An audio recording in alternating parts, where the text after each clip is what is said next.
ने आईईडी बरामद किया है।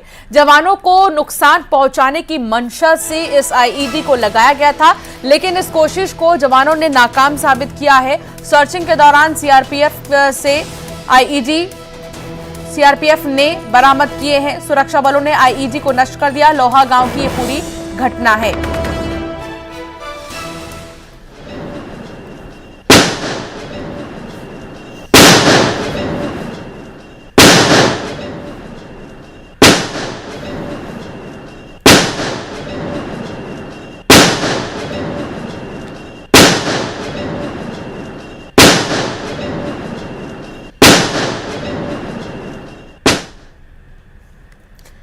इंदौर से बड़ी खबर आ रही है, जहां रिहायशी इलाके में घूमता हुआ तेंदुआ नजर आया है। सिल्वर स्प्रिंग फेज 2 के पास तेंदुआ घूमता हुआ नजर आया है। सीसीटीवी कैमरे में तेंदुए का मूवमेंट कैप्चर किया गया। वन विभाग सक्रिय है। कैमरे में फिर से तेंदुआ कैद हुआ है। इलाके में दहशत का माहौल बना है। कॉलोनी में लोगों को अलर्ट भी कर दिया गया है कि ज्यादा जरूरत ना हो तो वो बाहर निकलकर ना आए। लेकिन आपको भी दिखाते हैं ये सीसीटीवी फुटेज, आप देखिए और किस तरीके से चहलकदमी तेंदुए की यहां पर देखने को मिली।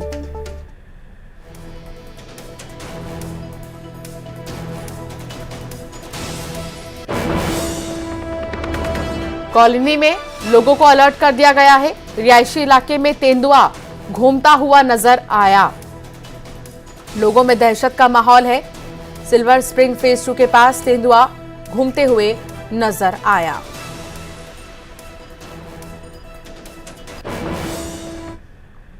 इंदौर से एक ऐसा मामला सामने आया जिसने कई सवाल खड़े कर दिए। दरअसल बदमाशों के हौसले इस कदर बुलंद है कि उन्होंने एक बाइक में आग लगा दी। फूड डिलीवरी बॉय की बाइक में आग लगा दी है। आग लगने की घटना सीसीटीवी कैमरे में कैद हो गई। मामले की जांच में एमआईजी थाना पुलिस जुट गई है। ये डिलीवरी बॉय है और उसकी बाइक में आप देखिए किस तरीके से आग लगाई गई है। इस कदर बदमाशों के हौसले बुलंद। आग लगाते हुए आप देखिए इस पूरी बाइक में कैसे डिलीवरी बॉय की ये बाइक थी और इस बाइक में देखते ही देखते इस बदमाश ने आग लगा दी। हालांकि सीसीटीवी फुटेज इस पूरे मामले का देखने को मिल रहा है, आप भी देख रहे हैं। इसके आधार पर आगे की जांच होगी, लेकिन फूड डिलीवरी बॉय की बाइक में आग लगा दी गई। बेखौफ बदमाश बिना डर के कानून प्रशासन के पूरी बाइक को आग के हवाले कर दिया।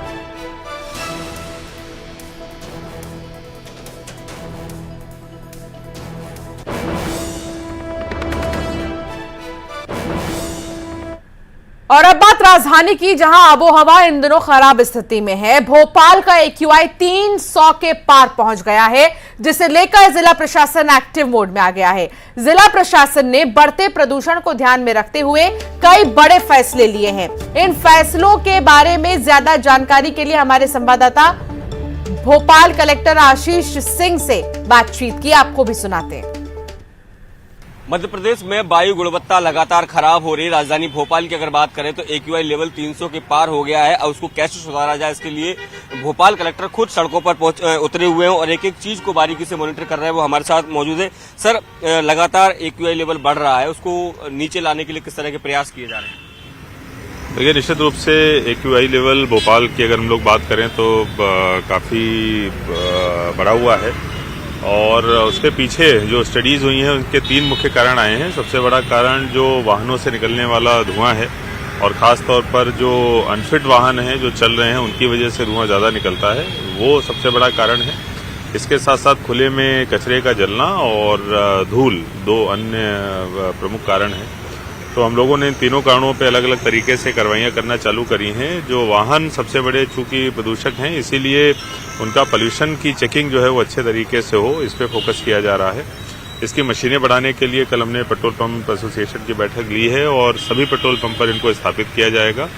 और इसके साथ साथ अगर पोल्यूशन का सर्टिफिकेट अब नहीं पाया जाता है तो पहले हम लोग कॉमर्शियल वाहनों पर कार्रवाई करेंगे। कॉमर्शियल वाहन पर 5,000 रुपए के चालान का प्रावधान है जो आज से प्रारंभ किया जाएगा। जो प्राइवेट गाड़ियां हैं उनको हम लोग 15 दिन का वक्त देंगे कि 15 दिन में वो अपना चेकिंग करा लें, जिससे कि 15 दिन के बाद उन पर कार्रवाई चालू हो। हम लोगों ने पेट्रोल पंप एसोसिएशन से बात करके ये भी निर्धारित किया है कि अगर कोई फुल टैंक कराता है पेट्रोल पंप पर तो उसका फ्री में पीयूसी कर दिया जाएगा। ये सभी पेट्रोल पंप मालिकों ने हम लोगों को आश्वस्त किया है। साफ तौर पर उन्होंने निर्देश दिए कि सभी पेट्रोल पंप पर जो है अब वो पीयूसी मशीन जो है वो अनिवार्य तौर पर रखी जाएगी, ताकि जो लोग पेट्रोल भराने के लिए पहुंच रहे हैं वो पेट्रोल पंप पर ही अपना पीयूसी करा सकें। देखना होगा कि क्या भोपाल कलेक्टर की जो तमाम जो कार्य योजनाएं हैं उसको लेकर जब लगातार वो काम कर रहे हैं तो उसका असर वायु प्रदूषण पर कितना पड़ता है। कैमरामैन मनीष सागर के साथ Shailendra Singh, news 18 Bhopal.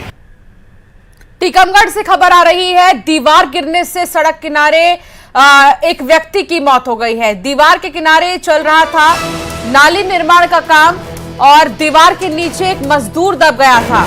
JCB machine की मदद से मलबे में दबे मजदूर को निकाला गया। बलदेवगढ़ बस स्टैंड की ये पूरी घटना है। आप सबसे पहले इस वीडियो को देखिए। ये विजुअल अपने आप में बहुत खास और आप इससे समझ सकते हैं कि आखिर किस तरीके से दीवार की गिरने से यहां पर नुकसान तो हुआ ही है, लेकिन एक व्यक्ति की मौत हो गई है। जेसीबी मशीन की मदद से मजदूर जो आसपास जो काम कर रहे थे, जो दब गए, उनको निकाला गया। दीवार गिरने से एक व्यक्ति की मौत हो गई है। सड़क किनारे दीवार गिरने से एक व्यक्ति की मौत हुई, वहां पर खड़ी गाड़ी भी गिर गई।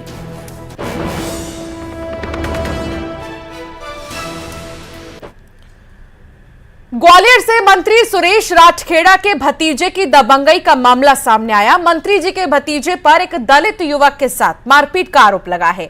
मारपीट में घायल युवक को अस्पताल में भर्ती किया गया है, जहां उसका इलाज जारी है। घायल युवक की बहन ने कहा है कि मंत्री जी के भतीजे ने चुनावी रंजिश के चलते उसके भाई की पिटाई की। मौके पर पहुंची पुलिस ने घायल युवक की बहन के बयान के बाद मामला दर्ज कर जांच शुरू कर दी है। रोहित राठखेड़ा ने। ये मंत्री के भतीजे हैं क्या? हाँ। किस बात को लेकर मारपीट किया? ये पता नहीं है किस चीज से लेकर मारपीट की है। कहाँ पे मारपीट किया? फिजिकल तरफ सब मिल के सामने। किस चीज से मारा है? किसी बहुत गहरा घाव आया है, पता नहीं किस लोहे से। होश है इसको? हाँ, नहीं है, अभी तो होश नहीं है इसको। डॉक्टर क्या बोल रहा है? डॉक्टर बोल रहा है ग्वालियर रेफर करने के लिए। जबलपुर के गढ़ा थाना के सुप्तेश्वर क्षेत्र में रहने वाले दंपत्ति बीते 15 दिनों से पुलिस थाने के चक्कर काटने को मजबूर हैं, लेकिन पुलिस उनकी एफआईआर तक नहीं लिख रही। 5 नवंबर को उर्मिला पांडे मंदिर से दर्शन कर लौट रही थी, तभी बाइक पर आए 2 नकाबपोश बदमाशों ने उनके गले से 1.25 तोले की सोने की चेन छीन ली, फरार हो गए हैं। और वारदात के बाद भागते हुए बदमाश वहां लगे सीसीटीवी कैमरे में कैद हो गए। पीड़ित महिला अपने पति के साथ शिकायत लेकर पुलिस थाने पहुंची, लेकिन पुलिस कर्मियों ने चुनाव ड्यूटी का बहाना बनाकर आवेदन लेकर उन्हें वापस भेज दिया। तो देखिए किस तरीके से पुलिस ने नजरअंदाज कर दिया है मामले को ही। मामले पर ध्यान नहीं है पुलिस का। 15 दिन से थाने के चक्कर काट रहे दंपत्ति की शिकायत तक नहीं दर्ज की गई अब तक। दमोह जिले के मड़ियादो बफर जोन के जंगल में सांभर के शिकार का मामला सामने आया। साथ ही औजार के साथ 2 शिकारी भी पकड़े गए हैं।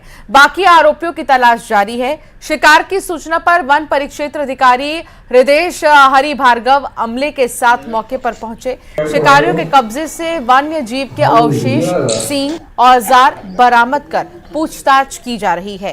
शिकार में कुछ और शिकारियों के भी शामिल होने की बात सामने आई है, जिनकी तलाश जारी है। और अब बात गरियाबंद की होगी, जहां अवैध धान खपाने के मामले में कार्रवाई करते हुए 3 पिकअप जब्त की गई है और करीब 685 बोरा धान जब्त किया गया। दरअसल चुनाव के समय पुलिस प्रशासन की व्यस्तता का फायदा धान तस्करों ने खुलकर उठाया। कई इलाकों में ओडिशा से धान का भारी मात्रा में अवैध परिवहन शुरू हो गया था। वहीं देवभोग एसडीएम अर्पिता पाठक ने ओडिशा सीमा को जोड़ने वाले बाहरी रास्ते का निरीक्षण किया और रास्ते में धान के अवैध परिवहन की आशंका पर 3 पिकअप वाहन जब्त कर लिया है।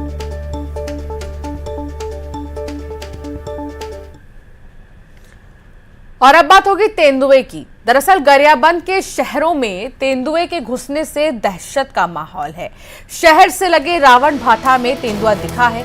घर के दीवार पर बैठा हुआ तेंदुआ नजर आ रहा है। सीसीटीवी कैमरे में तेंदुए की छवि भी कैद हुई है। वन विभाग ने अलर्ट इसको देखते हुए जारी कर दिया है। कोरबा में हाथियों का आतंक देखने को मिला, जिससे किसान परेशान है। वो खेत से धान की कटाई भी नहीं कर पा रहे। हालांकि वन विभाग की ओर से इन हाथियों पर विशेष निगरानी की जा रही है। मौके से अधिक जानकारी दे रहे हमारे संवाददाता, जिस तरीके से उन्होंने बताया कि हाथियों का आतंक यहां पर देखने को मिला है और किसान सबसे ज्यादा परेशान हैं।